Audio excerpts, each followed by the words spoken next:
I feel like I'm untethered and free floating, that's when I start to get in trouble. If I feel like I'm heading towards something or building towards something, normally I can keep myself in a pretty good spot. And I'm like, it may not be where I thought I was headed or where I, wanted to go necessarily a month ago, but we adapt in life and I'm heading somewhere and I'm building towards something.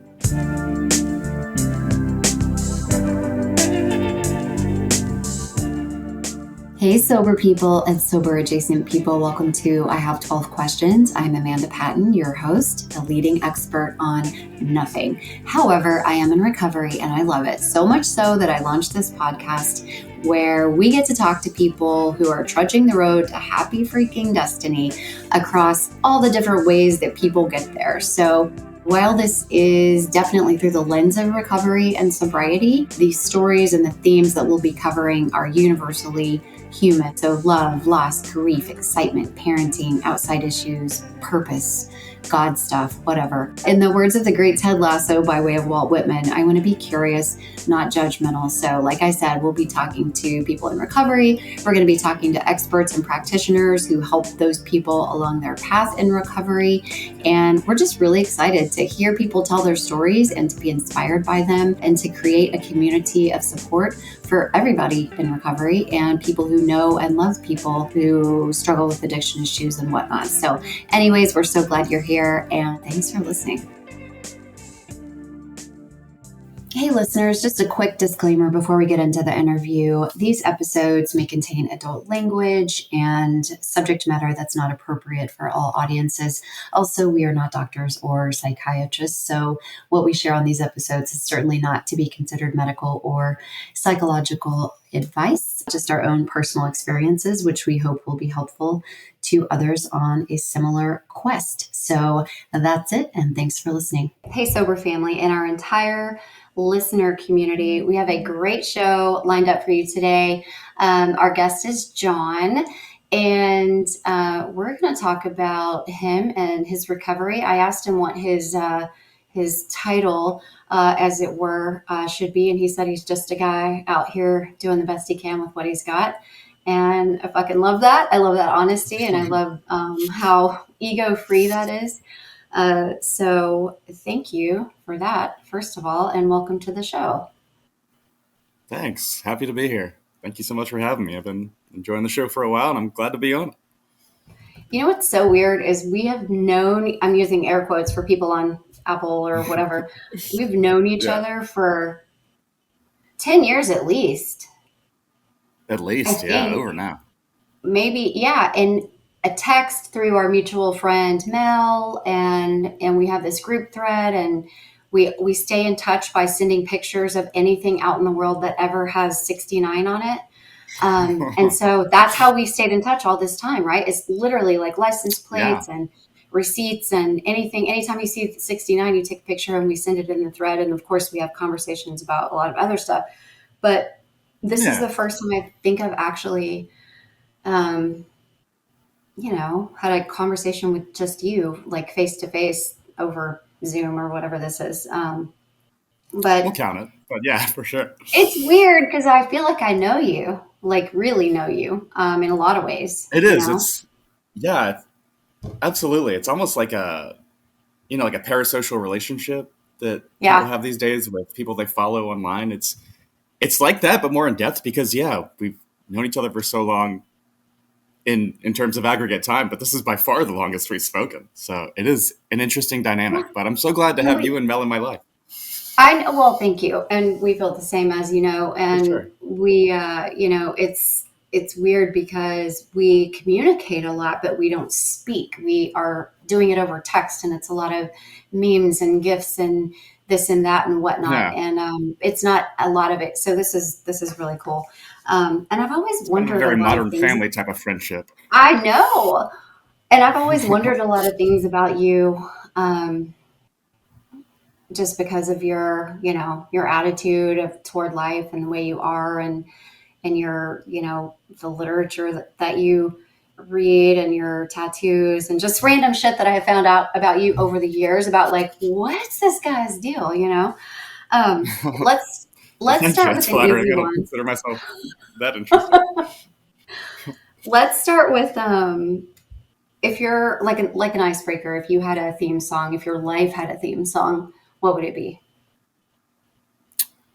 Um, when you sent me this ahead of time just to think about it, I chose "Hold On Tight" by Aloe Black, and I think I'm still gonna hang on to that one. It's Okay. so good. I love the message in it, and it's actually a message that I would attempt to share with any newcomers that I could, and it's essentially just just keep going. Like there are going to be hard times, especially for those of us who back ourselves into a corner with alcohol through the disease Yeah. process and the series of slow choices and compromises and all that. But that doesn't have to be the end point. So holding on and getting through those times is really important.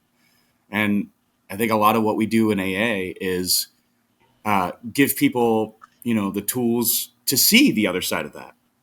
And that's the big thing, is the hope on the other side of the downtime, holding on tight Yeah. and getting through that, and then getting the tools to make your life better, sort of as you go forward and pushing through it, but not giving in when it seems like it's the Right. worst. And I love that message. I love that. When you texted it in the thread, I Googled or I pulled it up on my Apple Music, and I was like, oh my God, he is so wholesome. Because the music that I share is usually like, not usually in that. And so I was like, yeah, there is this softer side and that hope. And I forget about how much I needed that in the beginning. And that kind of Yeah. sentiment and music is really important to kind of keep us in that headspace. Well, when did you, I know this personally, obviously, but when did you get sober for our audience? May 27th, just over 10 years ago. It was day after Labor Day or Labor Day, one of the two. But it was May 27th, 10 years ago. I just said 10 years, May 27th of this year. Uh, yeah, I remember it because I Congrats. had been sober and then relapsed. That was the one I had. And then my father, who's also in sobriety, not to blow him up, but he came over to do kind of a welfare check on me because he got worried. And so there I was in my little apartment, just wallowing away in filth. Um, and he, gave me a right offer to help me again because he helped me get sober the first time. We went to the Yeah. hospital and I got checked in there, and it's been sober 10 years since. So I'm doing all right since then, I guess. What, I mean, you just alluded to it a little bit, but what did your life look like when you arrived at the gift of desperation? Like what, that was the end, right? That was the rock bottom, that the part you just talked about where you're sitting in your apartment and whatnot. But you don't have to take us through your whole life story, obviously, but what was your life on it like on a day to day basis? Like, were you still high functioning or functioning at all, or were you just kind of? How did you know it was the end? Besides your dad, being worried about you, but just kind of take us back there as you approach that jumping off point. Sure. I actually think it probably might be more instructive or helpful to go back to the not when I got sober after the relapse, because at that point there were some mitigating circumstances, no excuses. But the first time I got sober, that was by far, I think, the bigger challenge for me when I was gonna like have to do the incredible life change, and I couldn't go on living that way. So I can tell you about that. And that was in San Antonio. Uh, I've been moving around a whole lot, doing the whole geographical cure type of thing. So I know it I well. graduated in, yeah, right. Graduated in 99 in San Antonio. And then I'll just give you a brief story. Um, Went to school in Louisiana, got into a school there, spent like a couple years there, didn't quite fail out, but wasn't doing well. And a lot of this is related to alcohol. So came back to Texas, uh, then went back to Louisiana, all in school this whole time, and all basically related to just drinking too much and not knowing how to really handle things. So then went to Mississippi, then to back to Texas, then to New Mexico, where I finally graduated and got sober. But I was in San Antonio, Texas, when I decided it was time to make the change. And I say I decided, but again, that's similar to a lot of alcoholics. I tried to quit 1.5 million times, to no success. And let's see, I was living with my brother. I have a twin brother. He's also sober, also 10 years now. Wow. We were living together in an apartment in San Antonio. Yeah. That's crazy. That's so cool. I didn't know that. Right? Oh, you didn't know that? Yeah, Thomas, my twin brother. He just graduated law school, actually. But anyway, we were living in an apartment in San Antonio. I was a medic at the military hospital in San Antonio. I, wanted to be a nurse for a long time, and I was like in school, but I was just floundering in school, kind of taking classes and getting C's or dropping out. Was about to get fired from that job as a medic for the government, and that's hard to do. Getting a government job and then getting fired from it is impressive. But if you stop showing up, it turns out they don't want to keep paying you. Works out that way. Right. So yeah, I'd stopped showing up. Was running out of excuses. I'd lied to my mom for rent money for probably the last time that was going to work. I had a off and on relationship that had just ended. There was all these compounding influences or circumstances. And then it was interesting, the kind of confluence of events too, because I really felt like I saw my higher power in this. So again, I was kind of at my wit's end. I had lied to my mom for rent money, and this wasn't the first time. And that was not going to continue. My termination notice from the hospital where I worked at, which was San Antonio Military Medical, was in the mail. So I was about to get that. My dad, who had been sober 20 years at that point, 20 plus years at that point, came to town for a visit. So, of course, I had to spend the entire previous day cleaning the place. And every time he came to town, I quit drinking. So I would get the DTs, and it was, real. Trying not to throw up, hand shaking so bad I couldn't even drink my soda when we went to go eat Mongolian barbecue. And I remember where we ate, because it was trying to drink with a cup like that. And, you can't hide it at that point. No. Yeah, you can't hide it. And you're, trying not to vomit, and you're sweaty and shaky, full on DTs. Terrible stuff. Terrible. So we go to eat Mongolian barbecue. That's a horrible experience. I'm hitting my teeth with a cup every 2 seconds and just trying not to make a fool of myself. We go to see a movie, and it turns out it's Flight, the Denzel Washington movie. Oh, shit. Yeah. Which I didn't know what it was about. Like the rest of America, I thought it was marketed to me as a plane movie. I was like, okay, Denzel Washington's going to save this plane full of people. Woo. Well, it's one of those riveting and resonating portrayals of a descent into alcoholism that I've ever seen on screen. Same. So it resonated deeply and touched deep parts of me, where I was like, holy shit, that's probably what I look like to people. And it's terrible. So there was that, again, just having just the images in Flight thrust up to my face like a mirror.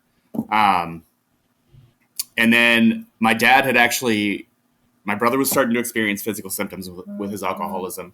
To answer your question, I was more high functioning. Like I said, I was about to lose a job, but I'd held on to most of my jobs and been a CNA, during, my entire alcoholism up to this point, really.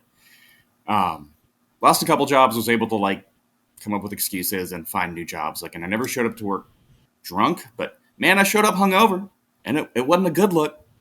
Yeah. And I'm not proud of it, but it happened. But yeah, long story short, all that was happening. Dad came, and he told my brother, we're not necessarily interested in getting you sober, but do you want to come back to New Mexico? It was my dad and my stepmother were together at that time, and they both had decades of sobriety. But they essentially told Thomas, my twin, if you want to come back and get fit with us and just work on your health a little, you can. But again, between all these things and just, again, the heartbreaking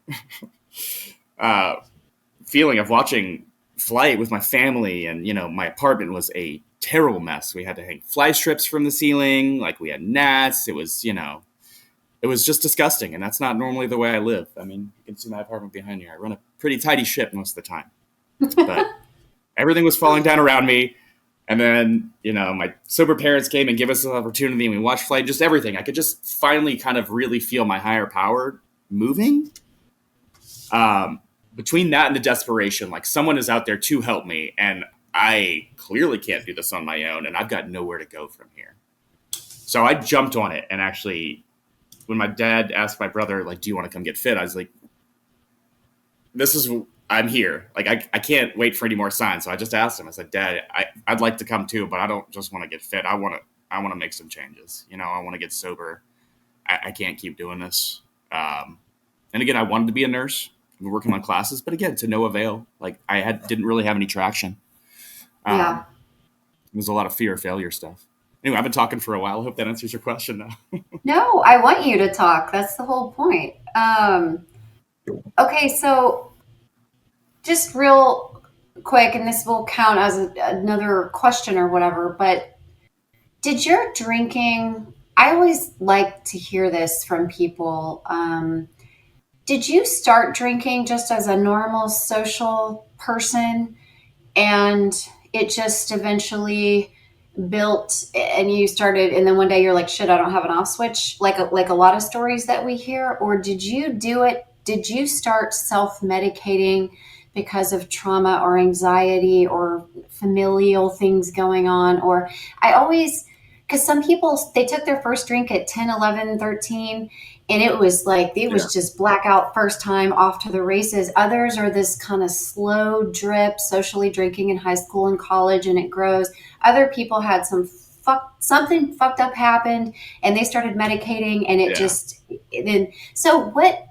why did you drink so much? How did it start? What happened? If you want to share, you don't have to if it's too personal, but like, how did it start?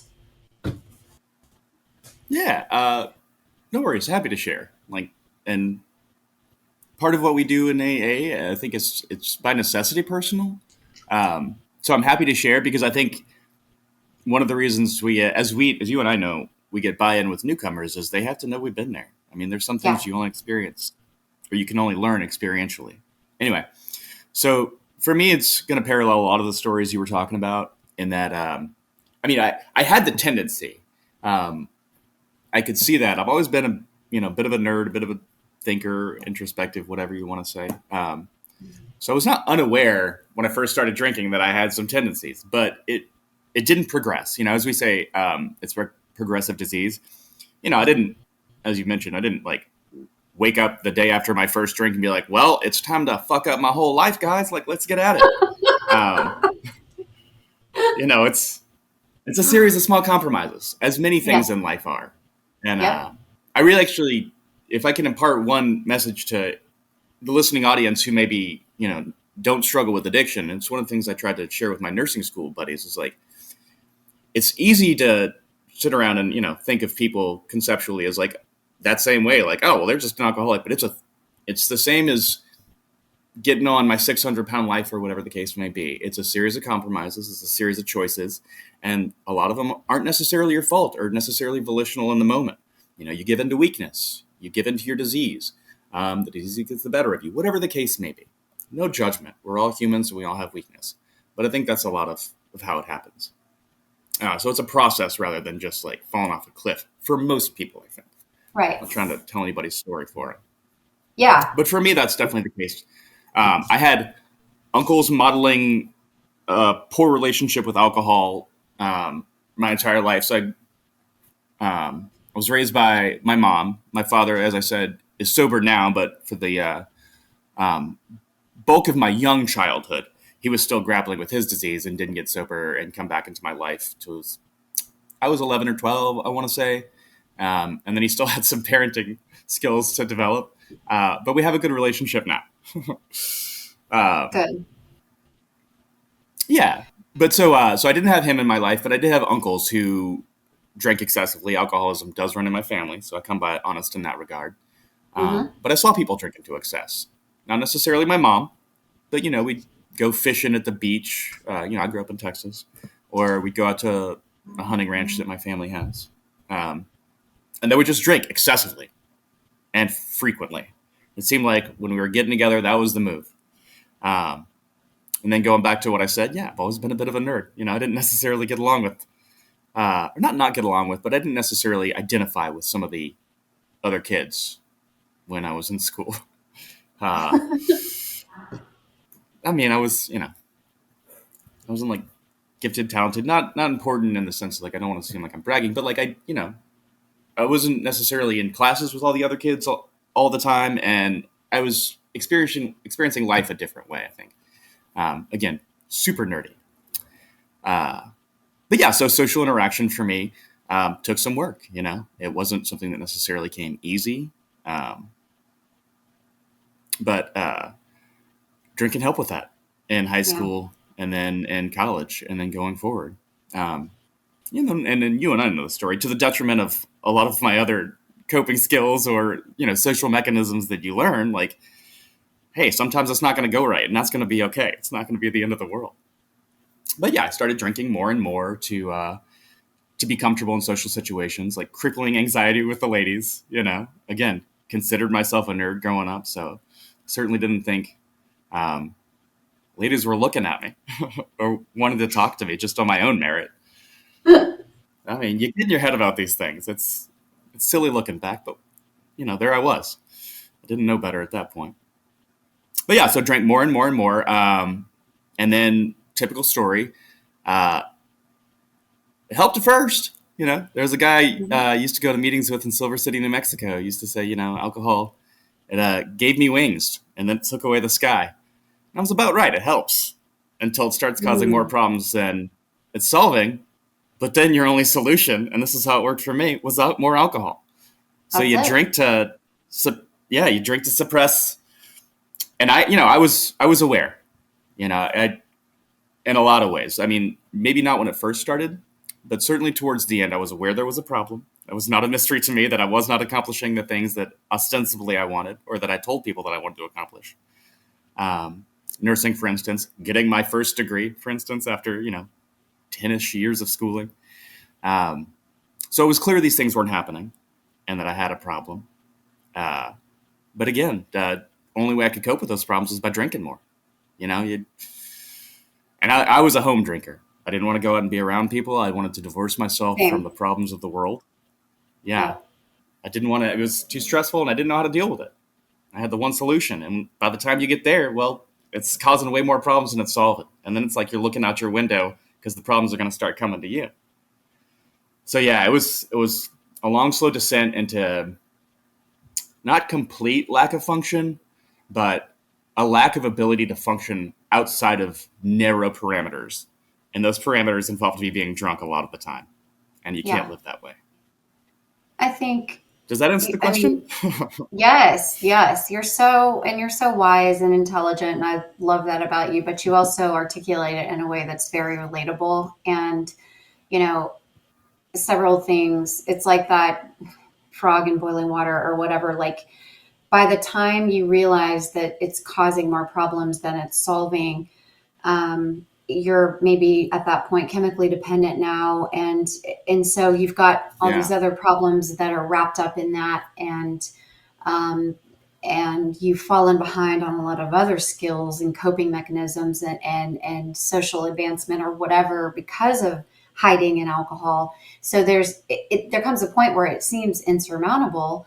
And if you're a thinker and you want to understand things and you're doing something that isn't working and you keep doing it anyways, and then that self-loathing comes in, it's just this big, huge ball of shit that just, and it's, a lot of people, I've heard a lot of people in the rooms over the years talk about, they had no idea of the anxiety or the depression or the this or the that they had been medicating since they were 14 or 17 or whatever. And once they got sober and they got to some of the root causes and the emotional conditions and, whatever, dealing with whatever they needed to deal with, they realized that they had always felt a little off. And a lot of us talk about that in the rooms. We were a little off. We didn't fit in, and we didn't know why we felt so weird in our own skin or so weird around people. And it was weird to me because I appeared to fit in sometimes, but no matter what, I'd never felt like that. And, you know, I hear what you're saying too, because I wanted to talk about existential, nerdy, serious things when I was young. From the time I was young, my questions were really big. And I was very interested in like really big things. And people are like, who fucking cares? Like, how did the Cowboys play or whatever? Other people just lived on this realm. And so, and then, alcohol helped me to, all that noise and that chatter and all that worry and all the stuff that was always going on, it would just kind of get quiet, quieter. And yeah, absolutely. But I love your point about how it's a series of compromises, and you can't tell that it's happening. It's so gradual. And then maybe we have a bad night or something bad happens, and then we're cool for a while, right? We're like, holy shit. And then we're good for a few weeks. And then eventually again, it's, but it's easy. Yeah, exactly. It's a disease. So it 100% is. And then another point, I think it's important to make, and one that I really tried to, again, share with my nursing school class and any medical professionals I can, is we talk about it as a disease clinically and even conversationally amongst each other a lot of times. But when it comes to actually talking about the people in the disease, I feel like we have a disconnect there, because it is a disease, and it's a mental disease, as we know, a psychological disease. I feel like we want to apply rationality to people in the grips of alcoholism, and I don't think that's fair. One of the things it does to you, it takes you outside of that rational frame of mind. Like, you do things you would not normally do on an even keel from a sober, rational state of mind. It changes your priorities. I remember going to a wedding for a friend of mine, and I was in the wedding. I mean, I was just an usher. But the memories I have of that day, and I still love this person. He's a good old college friend of mine. Man, I don't remember shit from the wedding. I remember standing there in my hot-ass suit in Louisiana trying not to throw up and wondering when the reception started. Because John needs a fucking drink right now, you know what I mean? Like, that's your priorities, you know? Yeah. Like, I wasn't there for my friend the way I should have been. The way now I would be. Like, I'm not there for me. I'm there to support them and celebrate their union, right? No, at that point in the grips of alcoholism, I was like, no, John's here for the vodka. You don't even need the ice. Just give me the cup and the bottle. Like, let's fucking roll. And that's what it does to you. It changes your outlook on things. And it makes, at very least me, again, I'm not trying to tell anybody's story. At very least me, it makes me irrational. Again, I spend all of my rent money on booze and stupid things. You know, I would order things, blackout drunk, I would order things on the internet, and I'd show up and I'd be like, I guess I needed extra socks today. I don't know. But it's that kind of thing, you know? Yeah. So, yeah, you don't behave rationally. And I think it's unfair to put those trappings on people in the grips of it. So that's one thing. Yeah. And then, again, like you were saying, and I don't know if this is answering the question, but again, I have thoughts, so I'll share them. We call it clinically a positive feedback loop, kind of the thing we were talking about with respect to alcohol. And it's a problem, medically speaking, because a positive feedback loop doesn't turn itself off. And so we were talking about it being your only kind of coping mechanism, but also generating kind of more problems on top of that. Well, if it's generating more problems and more stress, you're going to need to cope, right? So you're going to need to drink more, which is going to generate more problems and stress, and you're going to need to cope more. So positive feedback loop. And then you get to the same place with the physical tolerance, the needing it.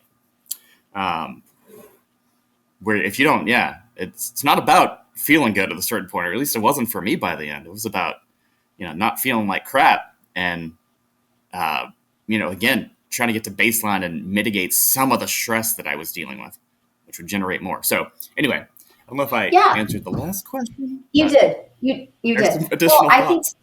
I think too that,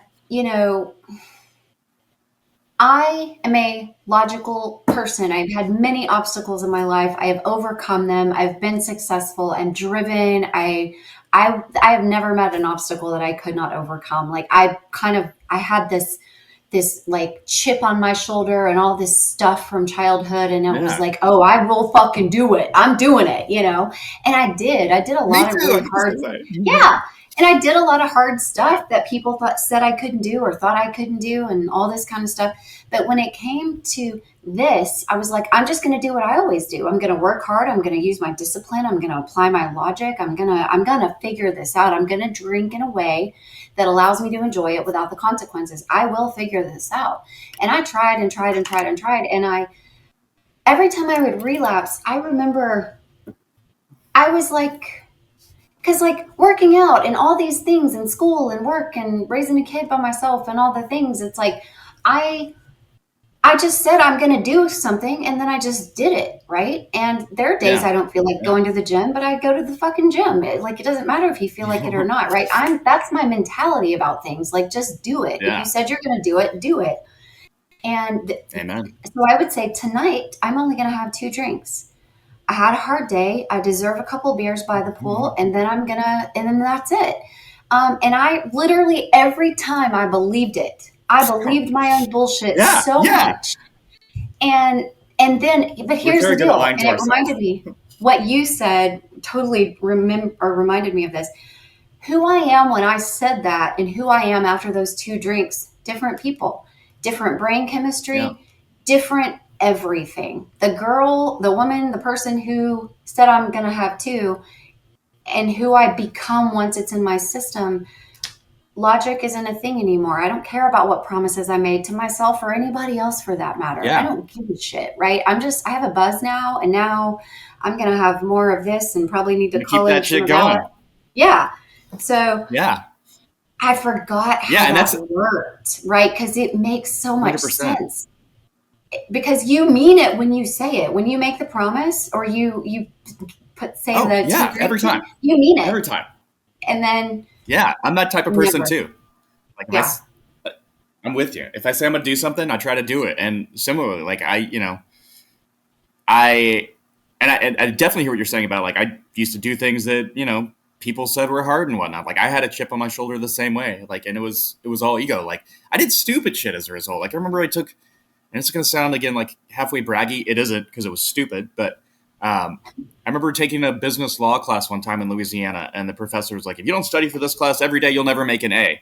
Well, my dumb little, 20-year-old disease-riddled brain was like, okay, well, that's a challenge to not study and get an A in this class, which is stupid. I mean, I did it by not studying every day. Again, but I took the challenge the wrong way. Like his challenge was, know the material, really understand it, master it, and get an A. I took that to mean like, I'm going to do as little as freaking possible and still get an A because you told me I couldn't, which is dumb. It's the wrong way to view that, right? But it's that same sort of thing where like people told me I could and I definitely would, there wasn't a test I didn't feel I could beat, and I did very well on a lot of them. Right. Except for the one test that I was failing at throughout the bulk of my 20s, which was not fucking drinking, getting on with my life and living like a responsible adult. I couldn't do that shit on my own. Yeah. And that's the confusing part is like, my ego kept bringing up, well, look at all these other things you overcame. You just got to keep trying. You just got to keep trying. Try harder. And it's like, this literally would have killed me. And it's just, I couldn't let it go. My ego could not admit surrender. No, same thing. I couldn't, it took me a really long time. Also, I didn't want to give up my one thing that worked. Like, I need this to be okay. I need to have this in my life. It is literally the only coping skill that I, have. And so the world is terrifying out there without it. Yeah. And if I can just numb a little bit and just take the edge off, I can, and we know that that's not gonna. So that's what we tell ourselves, at least, right? Just the edge, baby. Like, just the edge off. Just the edge off. Just if I wake up in somebody else's lawn, that's okay. Yeah. Yeah. When is the last time that you had like a memory or some type of disturbance or a trigger, just something unpleasant that happened? And like, how did you deal with it? Because in our active addiction, that was that was part of what I was running from. I can only speak for myself, but that discomfort, I just didn't know what to do with myself. And so sometimes it was a Xanax or an Adderall or a beer or like just anything to change how I was feeling. And recovery has taught me to just let it be what it is, but also look underneath what it's feeling like and what it's telling me, because no matter how much I drink, it's still going to be there when I come back. And so and we have all kinds of ways we do that: therapy, meetings, step work, like all kinds of stuff. And so when's the last time that happened in your day-to-day life? And like, walk us through what you did to kind of just get over that moment of danger or whatever you want to call it.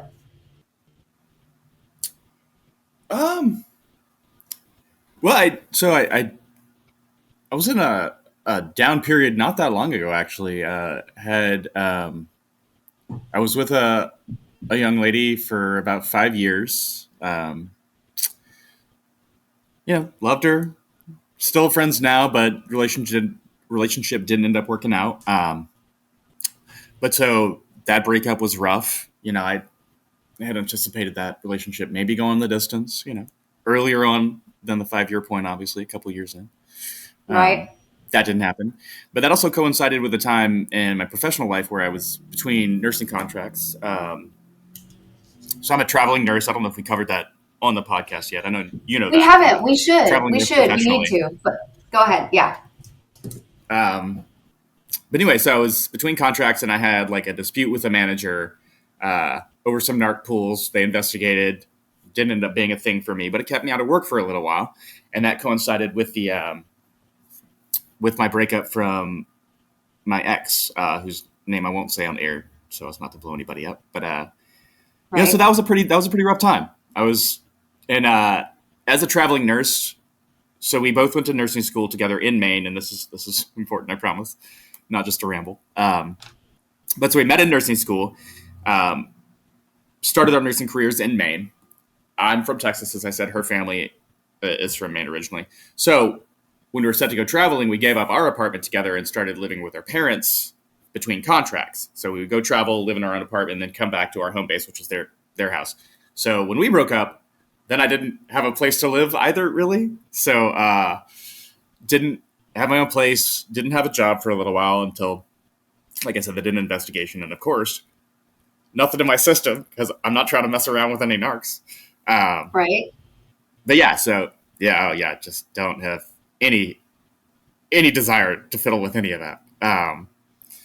But yeah, so didn't have a place to go, didn't have a girlfriend, and didn't have a job in the meantime. So it was a relatively rough time. It had been like kind of one of the first times since getting sober that I was kind of untethered like that, kind of free floating in the world. And that gave me time to, think about things and kind of decide what I wanted to do with myself. I mean, I know I wanted to continue nursing. But anyway, so I went back to how I dealt with it is I went back to New Mexico, which is the place where I originally got sober with my dad. Stayed with my dad for a little bit and then just, went to meetings, talked with my sponsor out there, talked with my dad, and then did a lot of like personal work of just like thinking again, thinking about the relationship, thinking about like how to change my nursing practice so that I wouldn't have these questions asked again, which was essentially just like not letting the manager put me in a position where I was overworked and not taking the time to chart about it. All nurses know about this stuff. But yeah, and then again, just putting the work in. I spent a lot of time hiking, a lot of time exercising, walking, running, just with a dog, myself out in nature. You alluded to it earlier. I get a lot of therapeutic benefit, I would say, from being in nature. There's something super clarifying for me about it. I like to just put my headphones on and listen to my music and bop around on a trail out in the woods.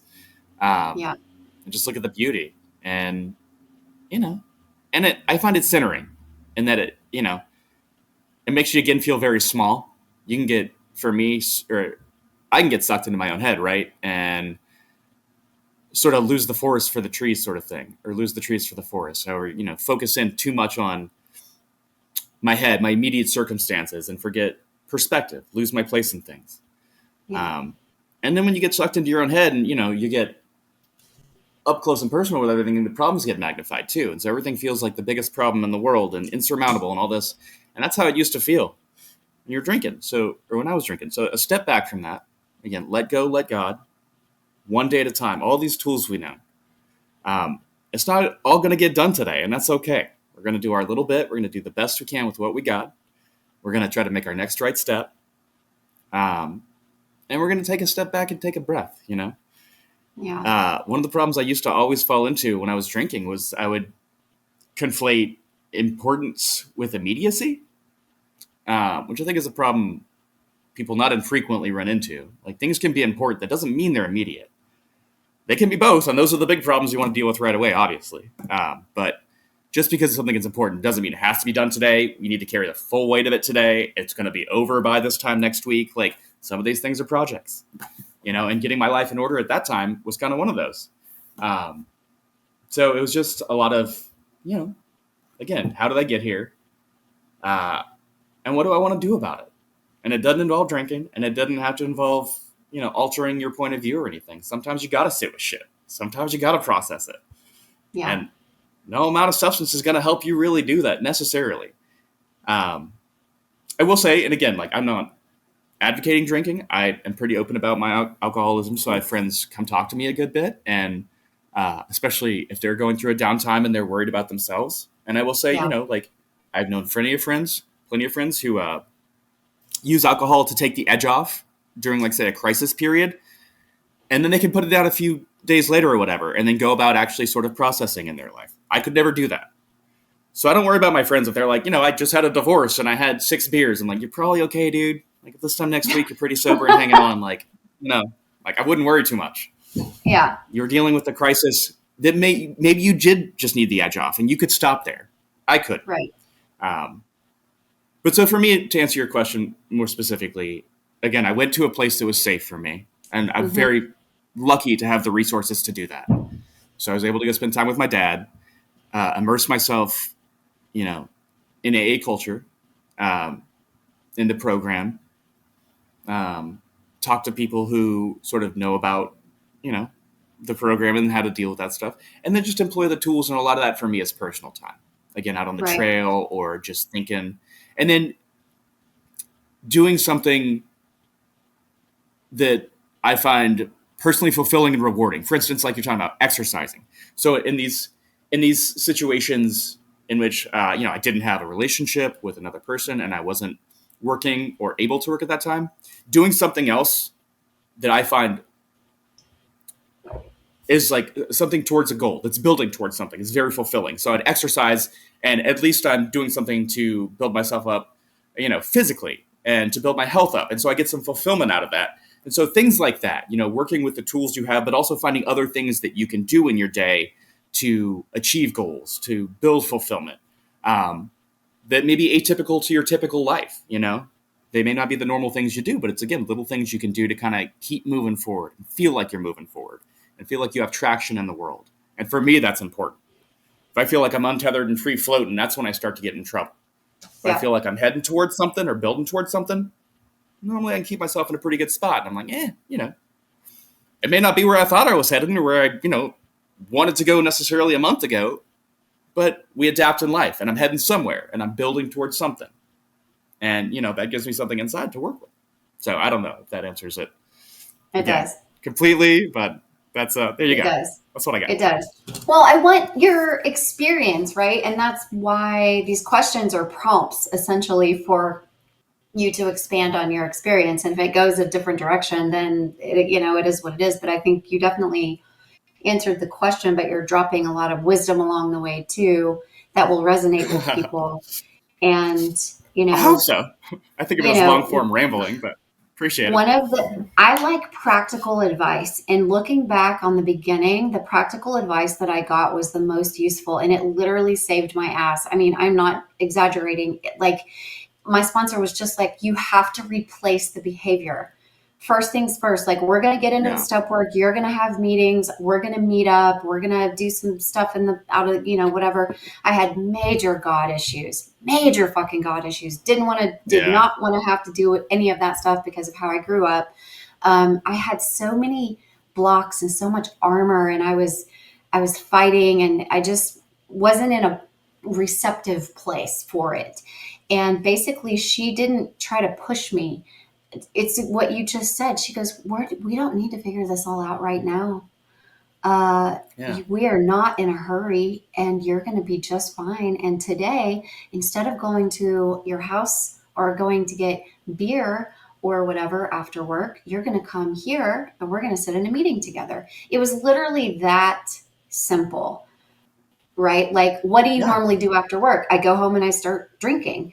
Okay, well, you're going to come here instead. And then we're going to hang out after. We're going to have some coffee, and like, you're going to get numbers of newcomers. And I had to replace all of that being in my head and downtime and boredom and restlessness, and then rewarding myself with self-care and reading books that I like and exercising. Like, by the way, exercise, like, we have pharmacies inside of our brains, right? If you do healthy shit, you feel good.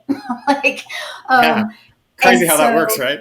I started learning, like, oh, okay, I'm not trying to get high off of exercise, but I can help myself. I can help my serotonin and I can help my brain heal and recalibrate, because it's been so abused and malnourished for so long, type of thing.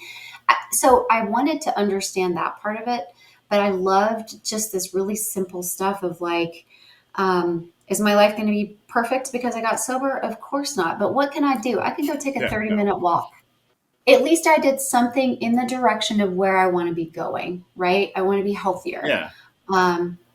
And a lot of us, I can only speak for myself, have this all or nothing, perfect or worthless, right? It's just this like, and that's just not how we are, right? It's all duality. It's all gray space. And well, we're never going to be perfect. So we can just wash that away right now, right? Yep. Like, that's never going to happen for any of us.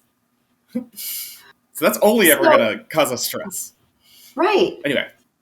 So, like, speaking of God, one of the reasons I started this podcast is because I wanted everyone to I wanted to hear everyone's stories, and whether they did 12-step stuff or not, or I know people who do drum circles. I know people who, smoke a bunch of weed and don't drink anymore. I've talked to all kinds of people who do all kinds of things.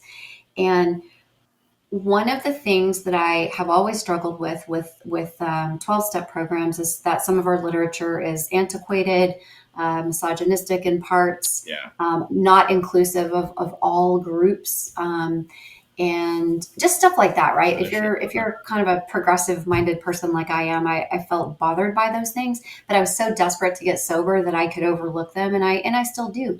But now we have all this secular stuff, and we have, because not everybody's going to be able to get down with the God thing or the group of drums or good orderly direction. They're just going to reject that wholeheartedly, and that's never going to change. And so what, they don't deserve to get sober? Of course they do. So like, where can they go? How can they? So I always like to hear people's God thing or higher power thing. Like, did you have any issues with it, first of all, when you came in? I was raised Southern Baptist, and so I have a lot of ick about God shit. Okay. And now I understand that God and people, not the same, right? Those are different things. 100%. I lump them all together. And so I've learned to untangle and unlearn some of that. So did you have a problem with it? And how did you work through it? Like, what's your higher power? What's your relationship with your higher power? Can you just kind of tell us a little bit about that for you? Sure. So I was raised Catholic / Southern Baptist with some leanings of that. And then I went to like a Methodist church on my own when I was a little older and could make my own choices. It was also right across the street from my neighborhood. I was never angry at God, and I've never been a terribly angry person at baseline. Like, I had, I went through that thing where, after I quit drinking, I talked to my mom later, and she would be like, yeah, there were periods where you were fucking angry, bro. Like, it was not great. And in the grips of the alcoholism, I believe that. Like, I 100% believe that. I know that it did not do good things for my personality, as it doesn't do for many people. Yeah. The point being, I wasn't, yeah, it's, woof. Drunk John is not my favorite person. Anyway. Or many people, in fact. There's a long list of folks that don't like that fella. Anyway. Yeah, so I was never angry at God. So that wasn't one of the things that stood in my way. I referenced earlier, I've always been kind of an intellectual. I was never terribly angry. That wasn't a thing, but I was a nerd. So I tend to process things intellectually. And anybody who's, read the Bible even halfway at all, or, I think one of the problems you were alluding to and what you're talking about was, the hypocrisy, the difference between God and men. Like, religious institutions are, at their simplest, right, groups of people who we want to say ostensibly loosely share some sort of governing principle. In this case, faith, as bound by their parameters they agree in. But like, the difference between the message they're preaching and what they practice is huge. I mean, that's the issue a lot of people run into is like, Jesus said this, but you're out here being terrible to people. So these two things don't go eye to eye. So a lot of the problems I had with it were intellectual in nature. Right. Yeah. Doesn't make sense. Yeah. So, and then, yeah, it doesn't make sense. And then, you hear all about providence, especially, growing up in the South as we did. But I mean, I never saw it. And if I did, it was the kind of providence that the Southern Baptists were talking about. And that was all just killing gay people. And I was like, this is weird and bad, you guys. Like, I don't see God's hand ever except when you say it. And then it's hurting people. And that's not a religion I want to be a part of. Like, right. I want to be part of something that's about inclusion and love. So it was never the standpoint, or was never for me an issue of overcoming anger or anything like that. It was overcoming, like, I'm kind of like a rationalist. I'm kind of an empiricist. I was kind of agnostic, like I just haven't seen proof. All I've seen from religion is pretty much just bad and mean. There's some people out there really trying to live that, red letter Jesus life. I've known some really, really, really good folks who ascribe to the Christian belief and try to practice that. And those folks are a treasure. Absolutely. To be fair, wonderful yes. people. Yes. Yeah, exactly. That's not everybody, as we've observed. So, but yeah, so my problems with the whole God thing were just that. Like, I didn't have much of a spiritual life. I was kind of barren spiritually, just because I wasn't seeking that relationship with the world. I wasn't looking for it. I didn't know how to find it. My relationship was with alcohol and with the people around me. And by the end, it was mostly with alcohol and with getting more alcohol and with how to use the people around me to get more alcohol. Because if you're like me, that's where you ended up. That's their priorities. But when I got into AA, again, it felt like there was an interesting confluence of events that kind of led me to getting sober. Like, I just really started to feel like there's just no way it's all circumstance. And like I said, as an empiricist, as I was, like enough coincidences line up and you're like, well, I mean, I'm wondering a little bit at that point, right? So that was kind of my entree. And then I got into the groups and I realized, like, essentially I have my own relationship with my higher power. Like, I have an entity I pray to. For me, because I can't codify it and my brain really works best by, like, I like to understand things. I fully understand I'm not going to understand everything. And especially when it comes to other people, like, I also fully allow that everybody's different. Y'all ain't going to like what I like necessarily, and vice versa. And I ain't got to understand it either. Like, you can not like cabbage and I ain't got to understand that shit. I'm not going to judge you for it. It's all good. Your mouth's cool. I don't like mushrooms on my pizza, and I have a twin brother who loves it. So clearly shit is different, But yeah, so I have my own relationship with my higher power. And again, because I can't codify it, I leave it nebulous and vague. There's some kind of entity out there. Don't know what it is. Don't gotta know. That's okay. It's bigger than me. For me, it helps to think that it at least loosely cares about me. So that's part of my sort of mental construction of it. But it's a place or a thing, or a notion, a concept, an idea, whatever you want to say, where I can put some of my stress to. And that's one of the biggest things I learned when I first started was, again, that concept we're talking about, it doesn't all have to be done today. But not only that, I don't have to carry all that weight today. I can give some of that weight to somebody else. And I can trust that if I keep going, things are going to happen. Maybe not again the way I want them to, but I'll catch some traction somewhere and I'll make some forward progress. And that's super important, I think, in going through your life. You can't feel impotent, not in a sexual sense, but you can't feel impotent in the sense that you're not able to change the world around you. I think that's where you really fall off. When you feel hopeless, like you don't have traction and you can't make things happen around you, that's when people, I think, lose the hope and fall into despair. You got to feel like you have an avenue of change, because otherwise you're stuck, right? And if you don't feel it, and it's important to feel like you do. And a lot of people, I think, don't have the same support system, same wherewithal, whatever the case may be. And we're all born with different resources and abilities, right? Fair or unfair, that's life. But again, not feeling like you can change things is when I think people fall into real trouble. Anyway, So part of my higher power, again, I give some of my stress to them. And that, when I feel like something's too big for me to take care of it, I can give some of that away and then focus on something smaller that I can do today. Like, for instance, when I was in that down period I was talking about, like, what can I do today? You know what? I can jog today. I can lift some weights. I can make some calls. I can study up on some medical stuff. I can get, better at nursing. I can think about sort of some of the things that led to being where I was. But there wasn't inactivity. And again, a lot of that, when we were talking earlier about people maybe drinking to take the edge off, and I'll wrap it up here on this question soon, I promise. No, don't. Go for it. For me, okay. For me, I don't need to drink, but some of that stress I can give it to my higher power, right? They might take the edge off that way. I'll have a gratitude list and kind of say a prayer and think about what I can do today. And I ain't got to carry all that weight, because some of these projects are huge and daunting. And the way I used to get in trouble with myself was to be like, imagine all of it on top of me now. It's the same thing with quitting drinking, The notion of never having another drink in your whole ass life is a long ass time to think about, because it's a whole ass life. And if you're living it right, it's going to be a while, right? Right. And that's daunting. That's huge. But again, we break it down in alcoholism, in AA anyway, we break it down one day at a time.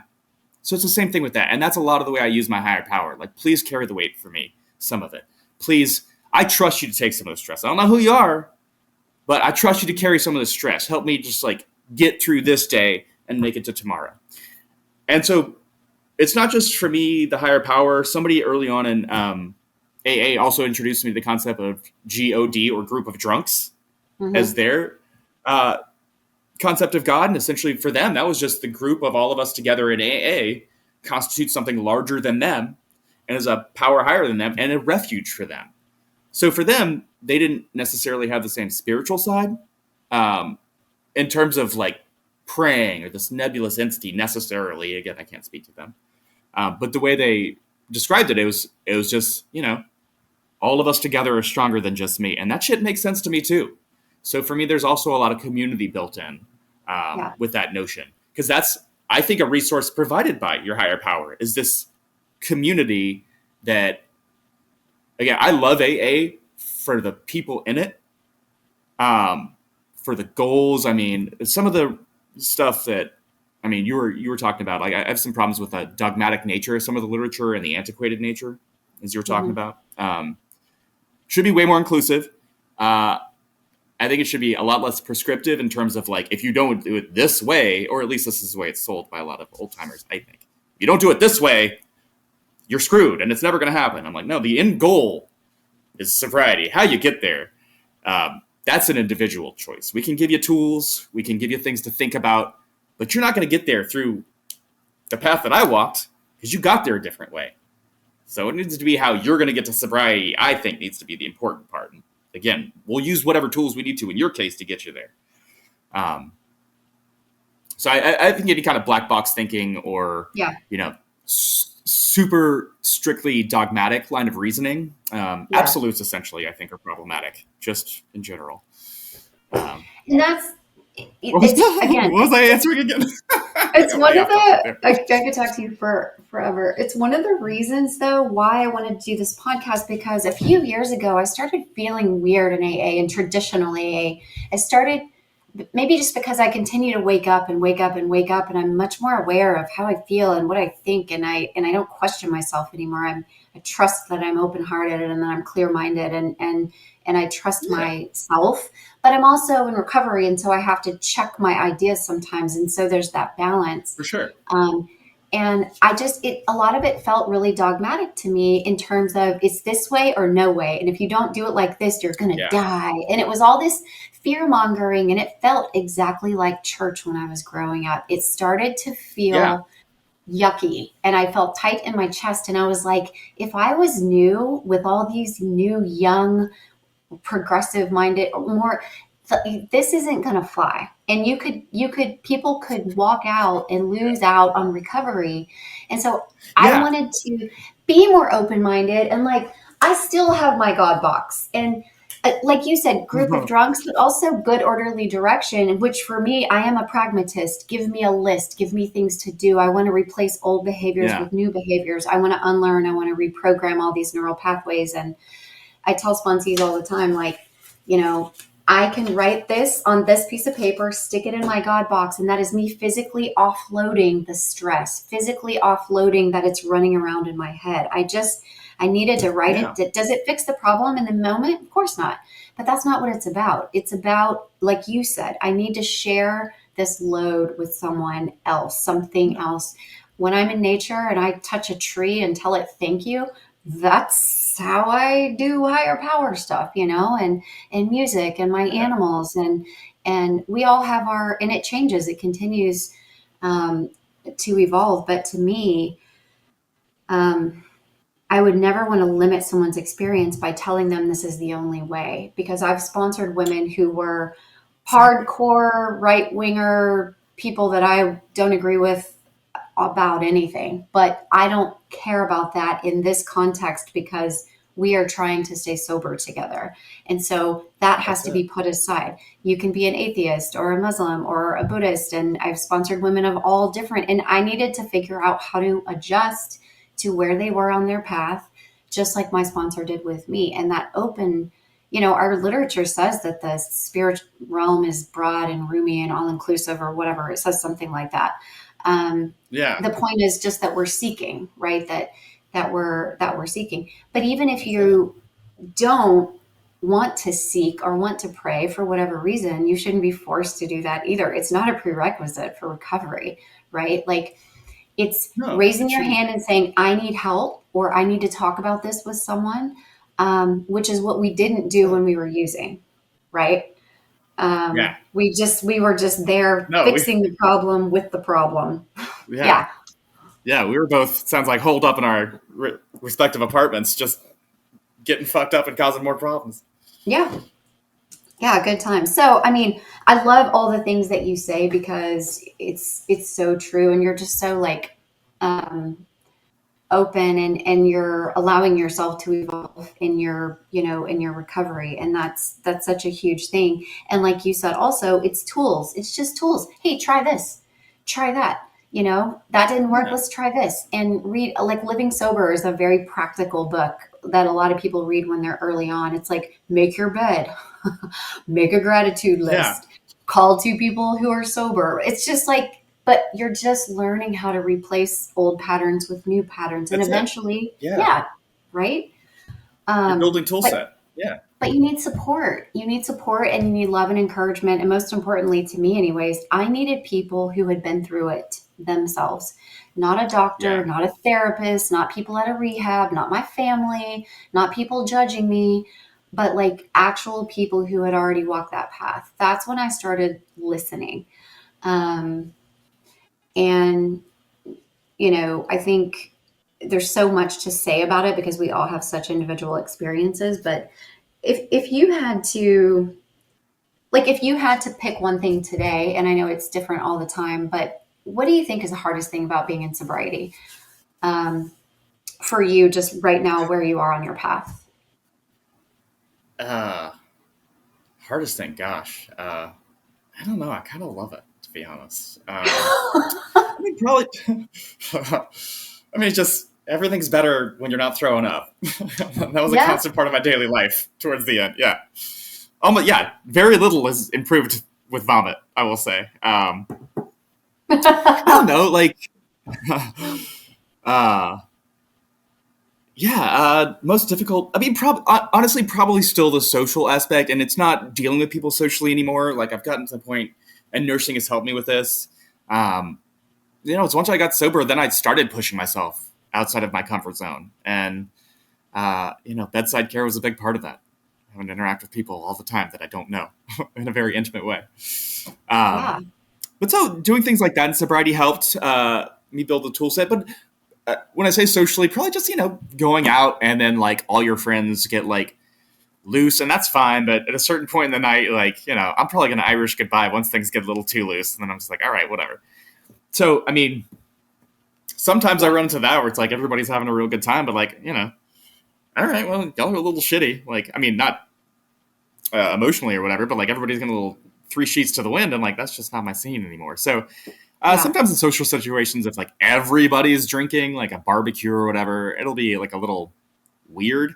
But what's different is that I don't have the same reaction to that I did when I was, that would have killed me when I was a kid, to be the odd man out. You know what I mean? Like that was the kind of thing I would have drunk a whole bottle for to avoid that feeling. So I guess like it's difficult, but on the flip side, it's also not so bad because these days I can just Irish goodbye and go home and do whatever the hell I want, and that's great. Totally. So I don't process it the same way. I don't have the same reaction. I actually am about to probably start trying to get up on stage to do some stand-up comedy as well. It's something I've been working on lately. Oh my gosh. Something I want to try my hand at. Yeah, so I actually have a bit about that. So dating as well. So, if you're on a date with someone, the more drunk she gets, the more weird it gets for me. So I'm like the opposite of most guys, and I'm like Captain Responsible. Like, are we sure we don't want to maybe put that shot down? Maybe not order another shot? Because maybe it's going to be weird later if, we want to have adult time and you're slurring and I'm sober and I can't get down that way because that's creepy as fuck. What's really weird though is like you kind of have a little bit of a John Mulaney vibe feeling where like you're so fucking smart. I'll take that. You're so smart and you can tell you're just like very cerebral and whatnot, but you're really funny. But also it's like when you go through that, your whole life changes. And I think like me too, social situations. And I don't care. I was just doing another podcast interview the other day where we were talking about, I just have boundaries when I go on work trips or vacations or whatever. Like I have no problem leaving dinner at 9:00 after we're done eating and going back to my hotel, even though I know they're going to sit there for another 2 or 3 hours and drink. Like I used to make myself suffer through those things because I thought I had to. It's my job. These are clients. And you just learn to kind of, I don't know, put your recovery first. And then you realize people don't really care that much. Like they're like, okay, bye. Like, have a good sleep, you know? And you're like, okay, cool. And most of the time they're like, we're going to keep the party going. Boom. Yeah. Yeah. And I'm like, okay, well, y'all are the clients. Do whatever. And I think the other thing too, is trying to understand, if I feel uncomfortable or whatever, just leave, right? Like, I'm the same as, well, I'll speak for myself. I'm fine with people drinking socially because that was never my thing. Doesn't look fun to me or interesting at all. Could care less. When people start really going for it, though. No, you're a sober witness. It looks real bad. Yeah, or getting into party favors and whatnot. Right. Like that's when I'm like, I gotta go because that's my shit. I like that stuff. Like that's what I enjoyed when I did do things socially. And so, but I know that now, and I don't feel bad about it. I don't think I'm used to. I was like, you're not working a good enough program. You shouldn't even be feeling that way. Like, how could you entertain the fact? How could you entertain that when it almost ruined your life? Like I would spend a lot of time doing that. I just don't do that anymore, right? I just remove myself from the situation, and I show up to contribute and to contribute to add things and to bring good things to people or to be there for their thing. But when I start counting drinks or paying attention to things that I don't need to be paying attention to, I need to probably, get out it. But it's taken me, we're 10 years in. And we're still learning all this stuff, Yeah. And we're probably going to be learning for the rest of our lives, right? Like I hope so. that's the whole thing. But to go back to kind of something you were saying earlier, like, like your God box. Like, I mean, I kind of in my life try to demystify things a little ways. And one of the reasons I do this is part of nursing is education. So we have to take these concepts, like health concepts, and break them down for patients. So hopefully at some point you get at least relatively adept at explaining things to people. So if I've got any wherewithal there, that's probably why. But anyway, like your God box, essentially that's an adaptation, right? Like that's you figuring out what works for you. Like you take some of the stress off that way. And everybody's got different things. So like we're talking about with dogma, like I really do think some of the old timers, not everyone by any length of time or by any stretch, but do lose the forest for the trees. The forest being sobriety, like we were talking about. And they'll get so caught up in like the specific little minutia. The rules. Yeah. Yeah, the rules, which we're all different. I have yet to meet an absolute that applies to every human being that I've ever met. And that's a very small part of human beings in general, or just the ones I've met, right? Everything's on a gradient, if you think about it, because we're all different. Almost every, and again, I don't even want to say everything because that's an absolute, but almost everything you can measure with regards to human is on a gradient. Behavior, height, eye color, everything, right? So again, the notion that any one thing or any one set of rules is going to apply to everybody. And again, not just how different we are, but by that point we're arriving at how different our paths were to get there. I mean, there's just a huge multiplicity of stories, levels of wherewithal, levels of, insight, levels of mental strength, support system. We're so vastly different that the notion that any one set of tools, broad as it may be, is going to be able to help everyone without at least a little tinkering is silly to me. And it defeats the purpose of bringing people into the rooms, like you say. We don't want to bring people in and scare them off by saying, if you don't do it this exact way, well, you're looking at a tombstone with your name on it in the near future. Like, it's about giving people the hope and the tools. And if you don't stick around to get the tools and put the work in to get the tools, you're not going to benefit from them. And people aren't going to stick around if we're like, do it my fucking way, you 19-year-old with nothing in the world. Like, remember how you just wrecked your life and you're scared of everything? Now I'm going to get in your face and tell you how you got to do things. And if you don't do it right, you're fucked the same way everyone else is telling you you're fucked. Like, that's not a way to communicate with people. Well, I think I can tell you firsthand from dealing with patients. It's not. No, I have seen it. We have seen that happen. It's like, sit down, shut up. Like, don't talk if you're a newcomer because you don't know anything. And people are quoting all this stuff. And I'm like, ooh, this is really starting to feel like church to me. And the other thing is too, I don't want to do something because I'm scared. I don't want to have to be good at church because I'm afraid of going to hell. I don't want to be sober because I'm scared of dying an alcoholic death. I want to do it because it's joyful. I want to do it because it's what I believe. I want to do it because it aligns with who I really am. And so if you're using fear to force someone into a box, like, you're not doing yourself or them any favors. Like, this is 100%. This is expansive enough for all of us to figure out. But if you reject somebody for having a question or a different viewpoint, then you didn't help them, right? Like, and that's my thing with it, is like, it's not about agreeing. And I think like your career as a traveling medical professional who, not only the stress of having to move all over the place, and you're dealing with people who are in pain, and you probably see a lot of trauma, and I don't know, it's probably a lot of all of that. And then you're trying to relate to people. You're probably working very long hours. And to me, it just sounds like, I would probably relapse on a New York minute if I were in that type of situation. And a lot of people look at my job or my career and think it's really stressful. And like, it's not to me. Well, it is, but not anymore as much as it used to be, because you do it for a long time. And so it's just like, it becomes, but like, how do you, okay, this question and then one more, and then because I know we're over on time, but like, that's my fault, I think. What about, no, it's good. What about like work? Like, how do you find meetings in new places where you are? Do you have a support system? How do you make sure that you stay tethered and that you feel supported if something comes up and you really need to like talk or whatever, Because I'm sure that feels like a pressure cooker after a while, especially with the hungry, angry, lonely, tired, and like you've got all this stuff going on or whatever. So, like, how do you navigate when you're in a weird spot? I don't know. I guess I'm pretty lucky in that, you and I were talking earlier about, people who prefer kind of a rigid structure to their lives. I don't, and I never have. In fact, I tend to chafe at heavy structure. I've got I've got ADHD pretty bad. I don't know if that's come across yet with all the tangents, but yeah, I more have to.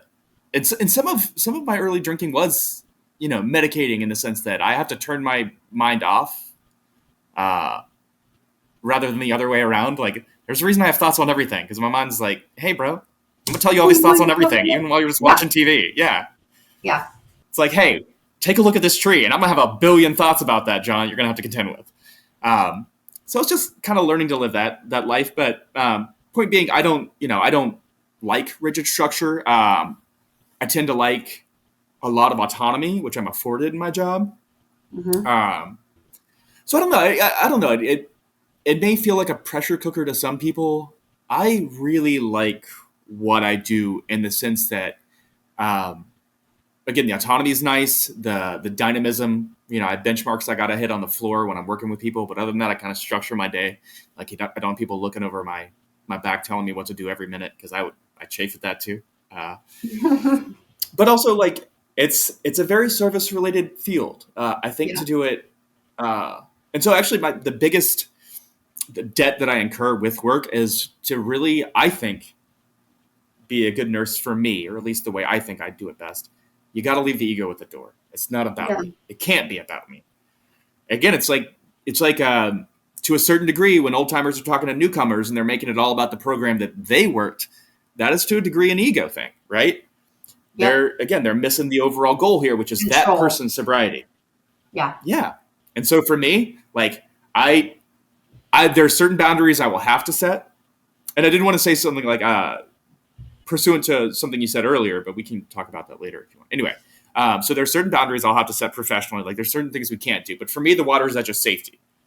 Like, you can beg me all day long not to have the bed alarm on, but if you can't walk on your own power, like, we're going to have it on. And I'm sorry. And it sucks. But as much as I hate paternalism, sometimes people under my care will try to walk when they can't, and I got to put an end to that. Yeah. Yeah. Everything else, though, is free reign. Like, if I got to go to the pantry a billion times because you want saltines one at a time, well, you may not have to wait till, like, handle my other patients, like, more critical matters. But if I got to go to the pantry a million times, fine. I'm walking out of there 12 hours. That poor patient doesn't get to, right? So it's not about ego. It's about their health outcome, their experience, and getting as much buy-in as you can with them so that they'll listen to the education. They'll take those points. They'll hopefully do things in their life better. But if they don't, it's not going to affect me. You know what I mean? Right. Like, I want to give them the best tools I can. It's the same as sponsoring somebody new. I want to give them the best tools they can to get out of it. Yes. You adapt. You've learned to adapt your messaging based on who you're dealing with. And, like, that is the same thing. I hear you. Yeah. Yeah. Well, yeah, and as soon as you start yelling at people or criticizing them, like, people's defenses go up. You've essentially lost the education game as soon as you're critical, for most people. Most people in most situations.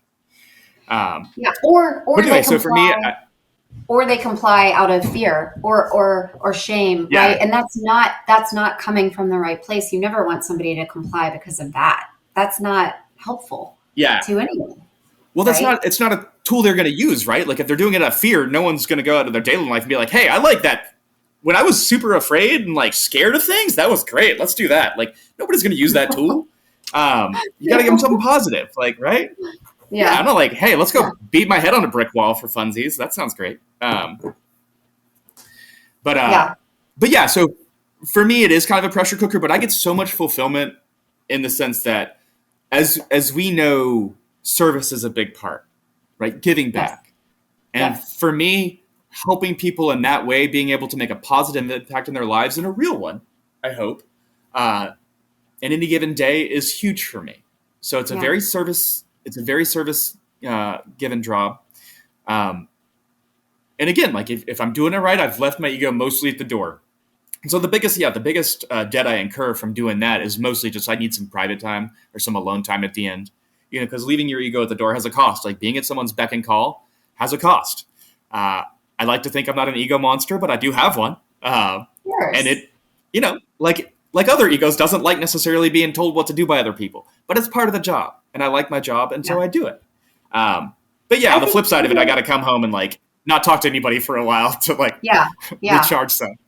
And also, don't you ever find that you absorb people's pain, or is it hard to like not pick up, suffering or sadness or loss or whatever from other people? You seem like a very empathic person who cares a lot about people. And so is that something that you find that you have to do some work around to like make sure you drop that off or process it or transmute it or whatever you do in that type of field? I want to say not really anymore. It's something I did used to struggle with. But I mean, I've also, like, I did death scene investigation for a little while. Oh my God. If you can't, and I did sexual assault victims advocacy. So I was a victim's advocate for people dealing with sexual assault, especially fresh sexual assault. And again, I think the way I best learned to deal with that is by, again, you just make it not about you. It can't be about you.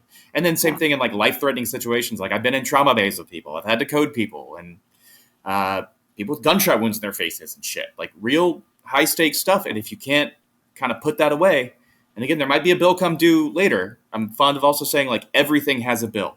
Even if that bill is just time spent. Yeah. Like even watching TV, as resource non-intensive as that seems, you're still giving it time. Everything's got a bill. In one sense or another, right? So I mean, I may build up some stress. Again, have to spend some alone time or go out in nature on the other side of it. But compartmentalizing, I care deeply about the people under my charge. I care deeply about people in general. Again, it's the kind of thing I have to like more turn off than turn on. Because you're right, I've always known myself to be empathetic. And again, like I don't want that to sound like I'm bragging or anything. I just like I think I tend to empathize with people, and I hope that comes across. Who knows? Whatever. It does. And I know you're. You can, thanks. Feel that, and I think too. And I'm not speaking for all people in recovery or whatever, but I think a lot of us, because we were on the other side in a weird way, where we needed help, we were the recipient of the service being given. We feel a certain connection or empathy with people who are on the other side of it, and we're in a position where we can help, and there's this reciprocity, but it also just feels good to be able to, because people showed up for me when I needed it, and I will never lose. It's not lost on me, what that meant to me, and I want to be able to do that for other people, but not from an ego place, right? Just from a if I have to stomp on my own ego to help you, meaning we may disagree on things and all this kind of stuff. Like you said, if I can figure out how to just remove myself from the equation, I think, and even my rigidity and my, these things, these old patterns and tapes and stuff, that's from a place of fear.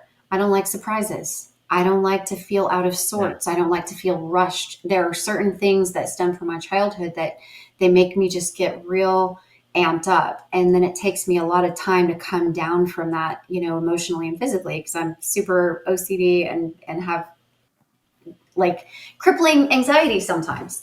And so for me, planning and staying on a schedule helps me to feel safe and grounded, and like I'm not going to get surprises too often.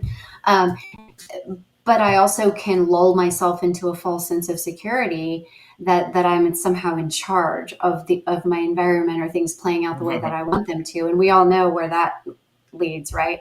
So I love great places, I'm told. Yeah. Okay, last question, because I know we're so over, but like, what's your best piece of advice for a newcomer? Like, it can be something that somebody told you early on that was just, because a lot of times when people share this with me, it's some throwaway thing that somebody said, or it's just some random, and you may have already shared it in the course of this conversation. But a lot of people who listen to this podcast aren't sober. Maybe they're thinking about it. Maybe they're sober curious and they just want to cut back on their drinking. Maybe they just are, have a macabre curiosity about addicts. I don't know why people listen, but if somebody were kicking the tires on it or somebody's new and they're really struggling, what's the best piece of advice you can give, whether it's based in 12-step stuff or not? Oh gosh, best single piece of advice? Ooh. I mean, all of my stuff's pretty long form, so I'll do the best I can. Let's see. We like words. I don't know. Like another thing I'm a big word nerd. But one of the things I tell people too, and this is true, like you're saying, one of the things I tend to get from people frequently is like, "Oh, you're so nice. Oh, this, that, you're so nice." And sure, whatever. Okay, I am. What I guess I don't know. Feel uncomfortable even saying it. But the thing is, I try to keep certain things in mind, and these help me with respect to dealing with other people. And that's, I really 100% wouldn't be here, and wouldn't be here in the position that I'm in the shape that I'm in, able to live the life that I'm able to live now without an extraordinary amount of grace by other people that I didn't earn, that wasn't merited. People forgave me when I didn't show up. People forgave me when I lied. People forgave me when I cheated. I stole from employers. I'm not going to say who, because I don't get busted up now, and I can't repay them at this moment. But I did a lot of things I wasn't proud of, right? Long story short, yeah, I'm only here, again, because of an extraordinary amount of grace given from people that gave it freely and didn't fucking have to. So there's a few things that are important in that context, I think. A, I would be just a terrible shitheel if I didn't try to extend some grace to other people, right? Yeah. Especially when they're suffering. And then B, I try to B to a C through Z times a million, because there's a million reasons anyway. But also try to, it's just never short with me. My ex had a phrase for me, short story long, which encapsulates my style pretty well. Same. I get it. Short story long. Yeah. But yeah, so also don't judge people by their weakest moment. There's something we know about in psychological terms that, of course, I forget the name of right now, but it's a fundamental attribution error. So like when you're driving in traffic with somebody and they cut you off and you're like, that person's an asshole. Well, you saw a bad moment. Maybe they were in a hurry. Maybe their wife's in labor. Who the fuck knows? But we tend to do this, and it's shorthand, and we tend to get stuck in ruts with our thinking in these ways too. So I would say the more you can fully contextualize other people and try to get in their shoes, and that's where empathy is important, right? Try to understand where they're coming from, even just making the attempt. Try to understand where they're coming from. Don't judge them by their weakest point, and don't judge them by a couple moments. And then understand we're all human. We're all going to fuck up, probably daily. We're all going to do it again. We're all going to do it again after we said we weren't going to do it. We're all going to do it again on the same things we said we weren't going to do it about. But then extend everybody that same grace of understanding. Like, I don't think most of us are out here trying to fuck up other people's days. Now, there are assholes in the world. That's very true. They're out there. Yeah. They walk amongst us.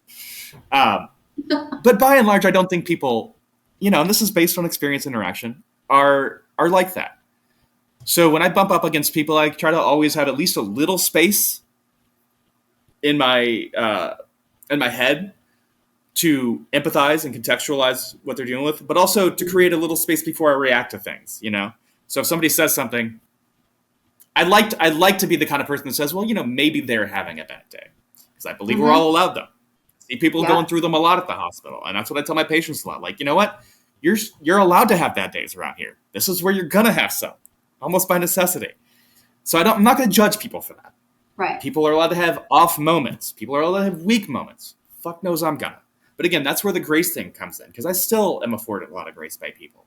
I'm also lucky. Like, I've been told I got a nice smile, and I'm very friendly. So a lot of times I can just smile and be nice to people, and they're like, "Hey, John, whatever. Doesn't matter that you ran your car into my car. Whatever. People afford me grace, even if I've not earned it. Right. Some of it is no fault of my own, right? I've not earned any of this. But just extend that to other people and try to keep some of these thoughts in mind. We're all people together. We're all allowed to be different, and we're gonna. If somebody doesn't like something you like, unless it's hurting somebody else, who gives a shit? Yeah. Like, I just run into all the time when somebody will be like, well, I don't like mushrooms. And everybody's like, oh my God, you don't like mushrooms? And I'm like, yeah, the same way you don't like things. You know what I mean? Like, everybody's got them. It's not all that wild to think about. It's not. Anyway, so those. What am I? Yeah. Keeping in mind that we're all people. We're all going to have moments of weakness, but it's not the end of the world. Grace for everybody and understanding as best we can. Right. And that's going to help you a lot. Yes. Yes, it will. Because people have left the rooms, people have left recovery communities because of something someone said, or this person or that person. And then,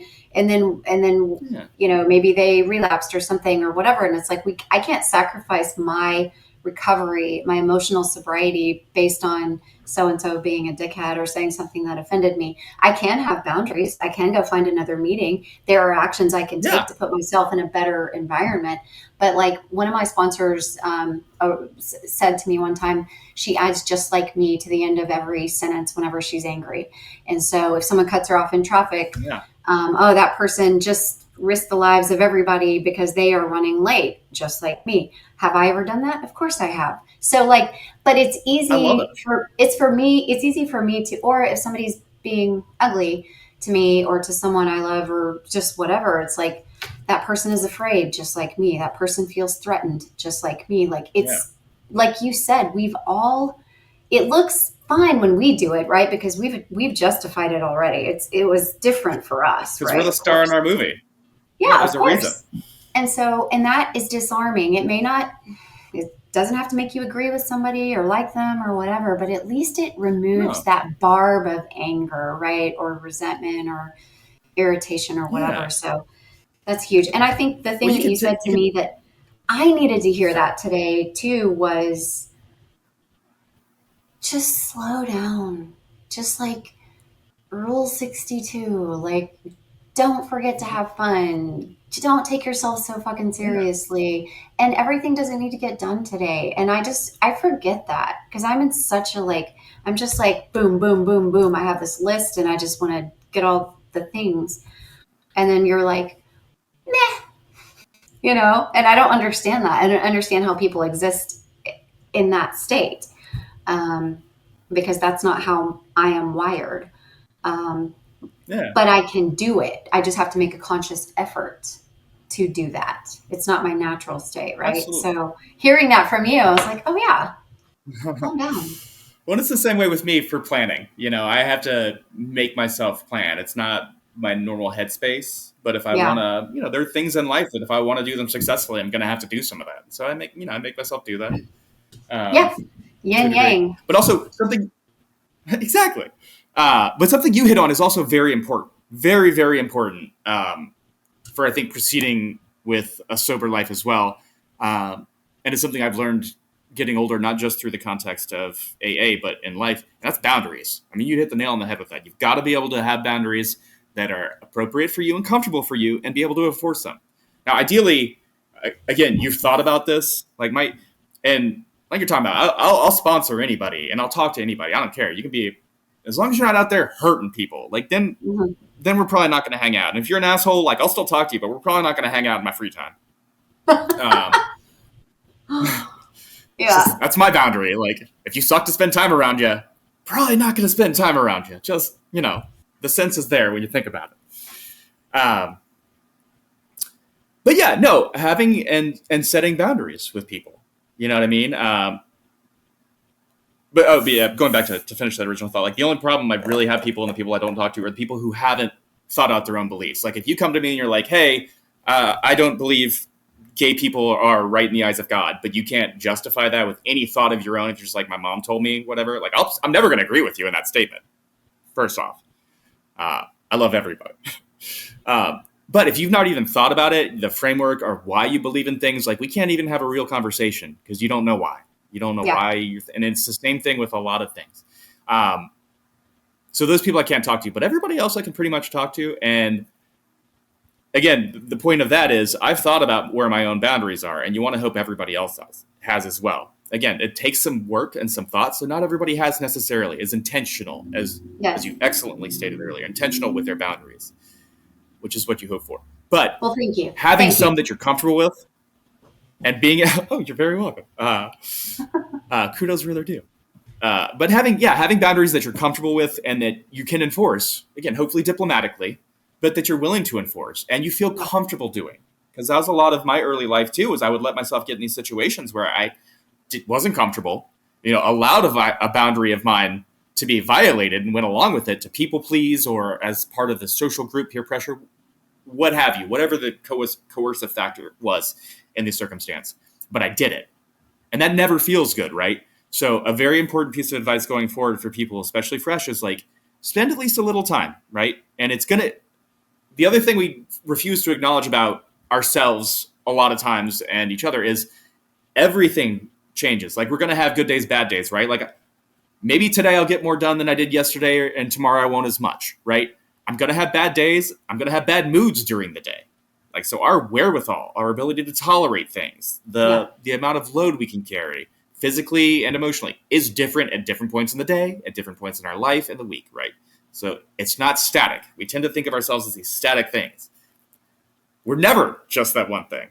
We operate within parameters, right? There's parameters of behavior that loosely define John, ways I tend to react. Anyway, so I would tell people new in recovery, spend some time thinking about it, set some boundaries. And the point about the whole shifting sands of human nature thing is it's probably going to change. Your boundaries are probably going to change throughout life, and that's fine too. If you're comfortable with where they're at and you can enforce them in a way that's comfortable for you and healthy, then we can endorse those things, right? But you're going to need to have some boundaries in place with yourself and with other people. But you're gonna have to decide what those are. I can't. Never go to the bathroom after 10 p.m. and don't feed gremlins. It's gonna be uncomfortable. It's uncomfortable to enforce boundaries when they're new. Anything new is uncomfortable. Learning a new language is uncomfortable. Learning a new skill or learning how to play piano, like, that's hard because it's new and it's gonna feel uncomfortable. But if you don't figure out how to put boundaries in place with yourself, your family, your friends, and your romantic relationships and at work and all this stuff, I will, and I have gotten back to that place again of unmanageability. It is absolutely critical in my emotional sobriety, and I have no problem enforcing boundaries now. But it took me a very long time. It took me a very long time to do it, and so, I think that's a big part of it, right? And it's a beautiful thing to be able to do it, but doing it from a place of love, hopefully. Unless people keep stepping over that line, you just got to release them back into the wild, and you don't need to explain it or apologize or any of that shit. Just let them go. It's not your job and a lot of people get pissed off when you establish boundaries because the dynamic has changed now and they can't, manipulate you or whatever and stuff like that. I've had people have to set boundaries with me and who've had to release me because of my behaviors toward them. And so again, just like me, I have been that person too. And so, it's a self-respect thing, I think, at some point. But anyways, okay. Thank you so much. For sure. Well, anytime you want more long form rambles, I'm happy to answer other questions.